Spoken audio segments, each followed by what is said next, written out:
Welcome to our channel. Today we how to configure a SEMrush for competitor analysis, quick tutorial step by step clearly. Open your SEMrush account and log in. Navigate to the domain overview section. Enter the URL of your competitor in the search bar. Click the search icon to generate the report. Review the key metrics displayed on the overview page.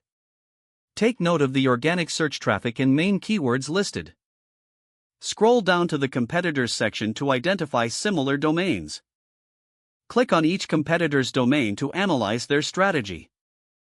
Check the organic search tab to see their top performing keywords. Use the backlinks section to assess their link building strategy. Navigate to the traffic analytics section for deeper insights. Examine the distribution of their traffic sources. Review the display advertising section to see their ad strategies. Use the SEO section to analyze their on-page optimization. Identify content gaps by comparing your keywords with your competitors. Make use of the keyword gap tool for a detailed side-by-side analysis. Create a report based on your findings to inform your strategy. Use this data to refine your own marketing efforts effectively.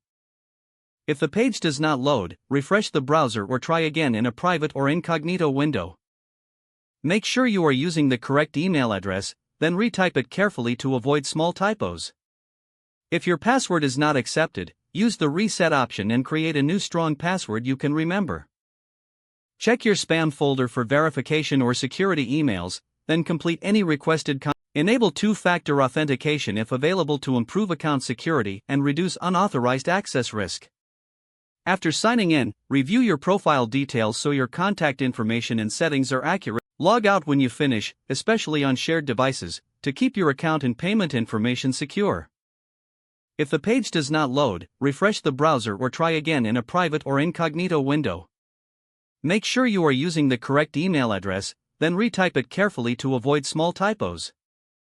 Don't forget to like this video and subscribe to our channel for more step-by-step tech guides.